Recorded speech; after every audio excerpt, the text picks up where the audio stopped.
Muito bem, estamos aqui com o nosso Economia e Desenvolvimento e nesse espaço vamos entrevistar aqui o professor Saul, que é nosso comentarista, né? Já há mais de quase 2 anos, o professor Saul, graças a Deus, está aqui conosco, trazendo sempre a sua experiência, seu conhecimento, né? Esse conteúdo que ajuda a muitos de vocês empresários, a você que quer, né, ter uma vida um pouco melhor e tal, né? E saber como é que as coisas estão se desenvolvendo por aí. Professor Saul, obrigado pela tua presença aqui mais uma vez, professor. Obrigado, é sempre uma alegria estar aqui, né? Estamos indo, é o 3º ano que a gente está junto, com muita alegria. É verdade.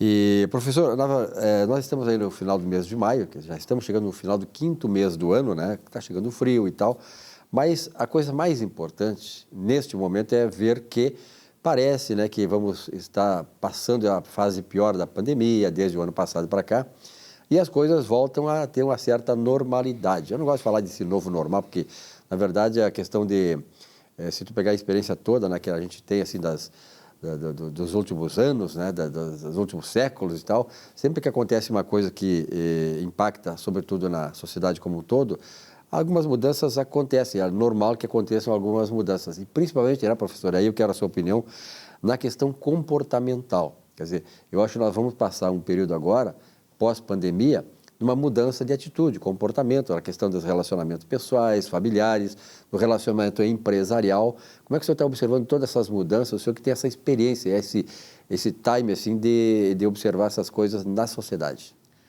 Bom, assim, as universidades elas estão pesquisando muito. Eu tenho respondido alguns artigos científicos exatamente questionando questões, por exemplo, o home office, quantas vezes por semana as empresas vão adaptar?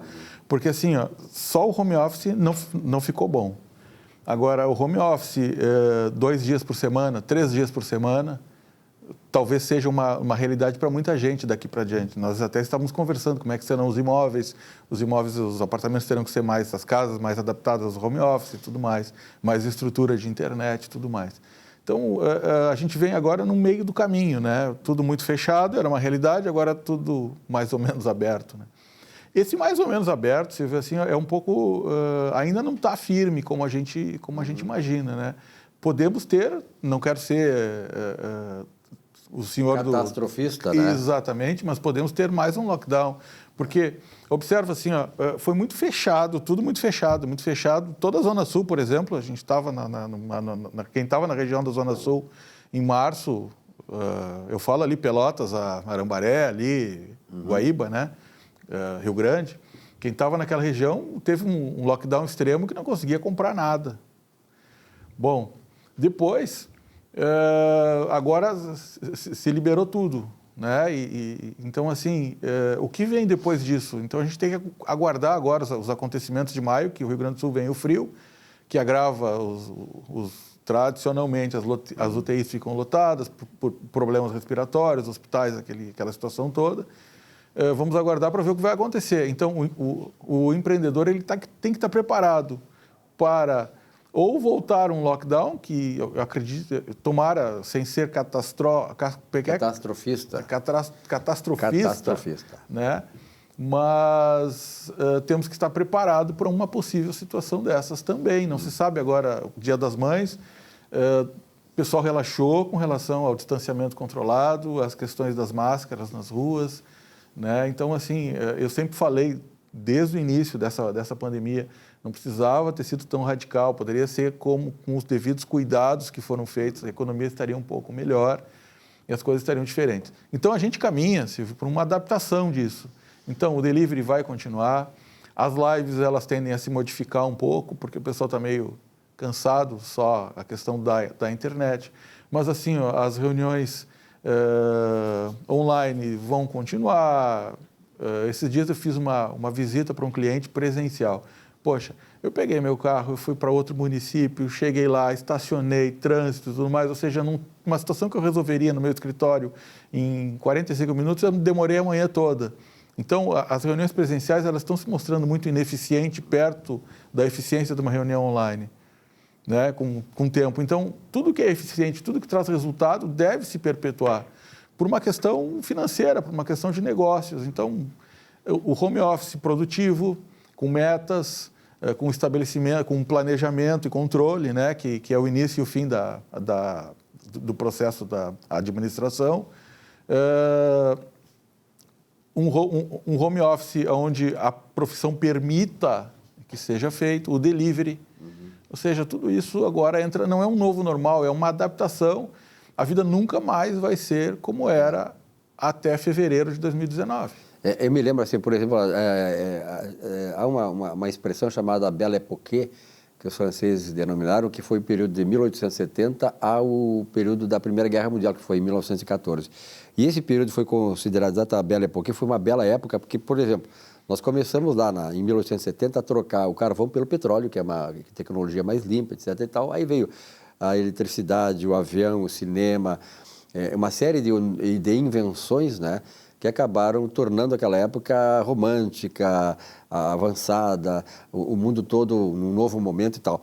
E, naturalmente, nós vamos ter uma nova situação a partir de agora, mas essa situação, basicamente, ela vai se dar exatamente como o senhor falou, na questão do comportamento, das relações sociais e tal, mas, sobretudo, eu vi hoje, por exemplo, nessa semana, que o Bradesco está fechando mais de 1000 agências no Brasil, em função da pandemia e das novas formas de trabalho. As plataformas, as fintechs, tudo isso está vindo diferente, né?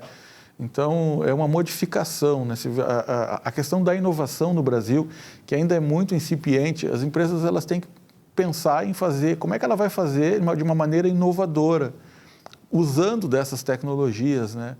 Então, a própria internet das coisas, a própria indústria 4.0, que pode ser adaptada a serviços, todas essas tecnologias, quem não se adequar, vai acabar tendo um darwinismo, ou seja, uma seleção natural dentro disso.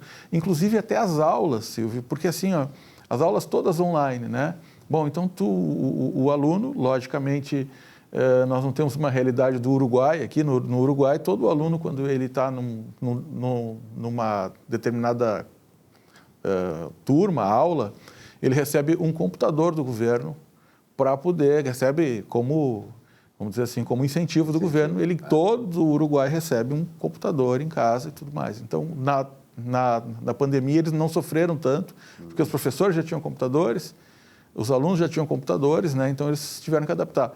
Mas assim, a gente vai para uma aula, tu dá uma aula, aquilo não fica gravado e aquilo, quem perdeu a aula, perdeu. Hoje em dia não, tu assiste na frente do computador, se tu não conseguir assistir aquela tua aula que é presencial, o professor está dando aula ali, né, naquele momento, se tu não conseguir assistir a aula, tu pode olhar depois que está gravado, ou seja, a gente não pode perder isso. Acho que aquela aula tradicional, ela tem que ser substituída por uma aula mais tecnológica, que o aluno pode adequar o seu tempo para aprender e fazer outras coisas. Isso está muito condizente com as novas gerações, que gostam muito de fazer várias coisas ao mesmo tempo, né, Silvio?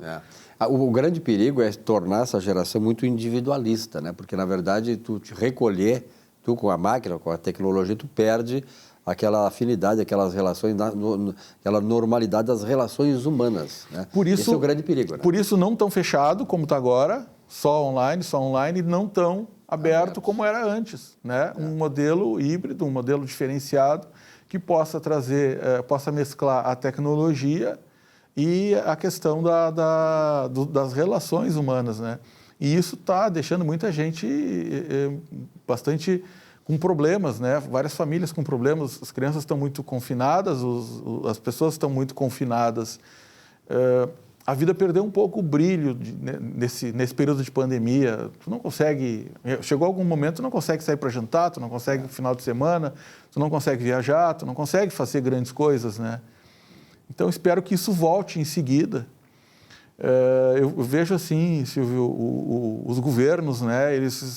O governo federal trazendo, agora tem um plano de refis que está para sair, para ajudar as empresas. Eu vejo que o governo estadual também criou um plano emergencial, começa agora com as mães de família, né, em situação de vulnerabilidade, ou seja, o governo está tentando ajudar. Nós temos um problema na economia que alguns clientes lá do escritório estão tendo, Silvio, que é assim, ó, uma empresa de eventos, por exemplo, tá? Não teve trabalho, empresa séria, bem, mas está com dificuldade financeira. Agora saiu um auxílio emergencial para a empresa de evento, de turismo, aqui no Rio Grande do Sul. eventos, turismo, vai no Banrisul lá e pega o financiamento. Mas agora, como pegar o financiamento? Se está com débito de tributos, se está negativado com... Oriundo da pandemia. Oriundo da pandemia, está negativado. Ele não tem o nome limpo para pedir o empréstimo. Então, o auxílio emergencial acaba não tendo o efeito que deveria ter. Certo? Então, acaba beneficiando empresas que não se endividaram, ou pelo menos não se negativaram. Né? Que, de um modo geral, não precisariam até. Quem precisa vai ter essa dificuldade. Exatamente. Agora, como resolver isso? Isso realmente é um grande desafio, né? Então, nós estamos vendo assim, grandes transformações nessa área. Né? Estão vindo novas empresas, as empresas que estavam mais sólidas conseguiram sobreviver. Infelizmente, muita gente saiu desse mercado. O senhor falou na questão de eventos, né? O senhor é palestrante e tal. Isso vai mudar também, porque, na verdade, o evento ele foi o que mais sofreu, porque ele congrega, ele agrega a reunião de dezenas, milhares até de pessoas, e esse foi o foco principal, né, que motivou digamos assim, essa questão do isolamento social. Quer dizer, o isolamento social impediu que houvesse essas reuniões. Daqui para frente, como é que o senhor imagina que os eventos, aqueles eventos que a gente sabe que às vezes reuniam 2, 3 mil pessoas e vão acontecer? Da mesma forma, tradicionalmente como era, mas com a diferença, porque também esses eventos, Silvio, eles conseguiram... A Feira do Livro de Porto Alegre do ano passado, ela trouxe palestrantes, por ser online, de todo mundo. Então, ela conseguiu acessar pessoas que presencialmente não viriam aqui. Então, o que eu vejo... Que teria um custo muito alto também, teria um custo muito alto para vir. O que eu vejo, então? Eu vejo uma feira, eu vejo um evento tradicional com as pessoas e tal, e também muita coisa online de pessoas de fora, numa visão mais plural, uma visão mais global, trazendo essas ideias. Ou seja, a gente começa a caminhar para esse modelo misto, né, de tecnologia e de pessoas presentes. É lógico que é maravilhoso tu dar uma aula para um grupo, né, tu dar uma palestra para um grupo de pessoas que tu tá vendo, tu tá sentindo, né? Junto, né? Tu tá sentindo, tu tá vendo, tu vê as reações e tudo mais. E dar uma palestra na frente de um computador, além de cansar muito, é muito cansativo, tu não consegue ter a sensibilidade, como é que tá aquilo, como é que tu tá sentindo aquilo, né? Então, é a mesma coisa, música ao vivo é maravilhoso, né? E a música num vídeo é um pouquinho diferente. Mas a gente caminha para esse modelo, um pouco aula online, um pouco aula presencial, um pouco palestra online, um pouco palestra presencial, um evento que congrega muito mais rico de palestrantes, né, que traz toda essa visão diferente para nós. Professor, para finalizar a nossa entrevista, alguma coisa que eu gostaria de acrescentar, de observar, de ressaltar? Não, assim, há um ano atrás a gente falava muito em motivação, né? E esse discurso ele foi perdendo o gás, né? Hoje é muito difícil tu falar, o que tu vai falar de novo para as pessoas se motivarem e tudo mais, né? Então, eu espero que a economia volte a ficar pujante. Nós temos um grande tema de casa, a gente já falava dos desafios de 2021, né, Silvio? Empresas com financiamento, o Pronamp agora foi adiado mais 3 meses, mas já começam a pagar a partir de julho. Quem adiou já começa a pagar a partir de julho, agosto. O governo ajudando agora com a questão dos funcionários, colaboradores, que pode colocar de novo naquele programa, naquela medida provisória. Mas, assim, eu espero que o governo ajude mais, né, as empresas e que as empresas, que os empreendedores sigam na sua resiliência, né?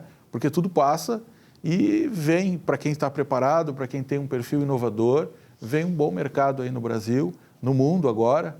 Isso é uma coisa muito bacana, porque hoje tu pode trabalhar numa global born, ou seja, numa visão de uma empresa que nasceu agora com uma visão global. Né? Então, essas fronteiras geográficas, elas ficaram para o passado, ficaram para antes de 2019. Hoje, uma empresa pequena, situada num município pequeno, pode atender o Brasil todo. Eu tenho um amigo que foi contratado na semana passada por uma empresa da Índia para trabalhar aqui no Brasil, pelo computador. Exatamente. E por quê? Né? Porque o brasileiro conhece o Brasil, porque ele vai trazer as informações, eu não sei qual é a atividade, mas vai conseguir fazer o trabalho aqui. Consultoria. E isso vai ser muito recorrente, Silvio, muito recorrente. Assim, tu estar no Rio Grande do Sul trabalhando em São Paulo, trabalhando no Rio de Janeiro, sabe? Com contratos para lá, desenvolvendo projetos aqui. Só que assim, a gente tem trabalhado mais, né?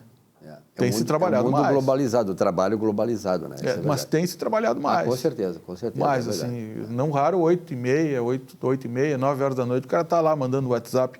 E tem coisa que cansa, o WhatsApp é uma coisa que cansa muito, né? Eu ficar olhando no celular a cada meia hora, eu fiz um teste de me disciplinar para olhar o celular a cada 2 horas, Silvio. Precisa ver como no final do dia tu está menos cansado. É impressionante. Perfeito. Trabalhar menos. Não, o WhatsApp tu tem que estar sempre te concentrando e é uma coisa interessante porque ele te causa um tobogã de emoções. Então, um cara te manda uma mensagem, tu fica triste. O outro te manda uma mensagem, tu fica preocupado. O outro tu fica alegre, o outro tu ri, né? Tu sabe? Então, o WhatsApp está sempre emocionalmente te dominando. Então, se tu fica meio mais longe dele, tu consegue ficar melhor. Eu te mandei uma mensagenzinha depois do jogo do teu time, né? E pois que te deixou mais aquele triste. Colorado chorando lá, né? Como tu fala, né? O Inter ele tem que balizar o número de gols, né? Para poder fazer uma média melhor, né? Porque faltou gol para o último agora. Distribui todas as partidas, né? Aliás, o Nelson Piquet uma vez deu uma entrevista e ele disse o seguinte, que o piloto que ganhava uma corrida de Fórmula 1 não é aquele que faz a volta mais rápida, é o que faz a média mais alta. Ou seja, em todas as voltas ele tem que ter a média mais alta, aí ele ganha a corrida. Não é fazer uma volta recorde e perder a corrida, porque aí perde, não é garantia de que vai ganhar. Faltou isso aí para o Inter. Então faltou. Professor, obrigado pela tua presença, grande abraço. Sempre um prazer. Obrigado pelas informações, aí, pelo conteúdo e, sobretudo, pela orientação aos nossos empresários, afinal de contas, a todas as pessoas que, no fundo, nós somos empresários de nós mesmos também. Um rápido intervalo, já voltamos aqui com o nosso Economia e Desenvolvimento. Até já.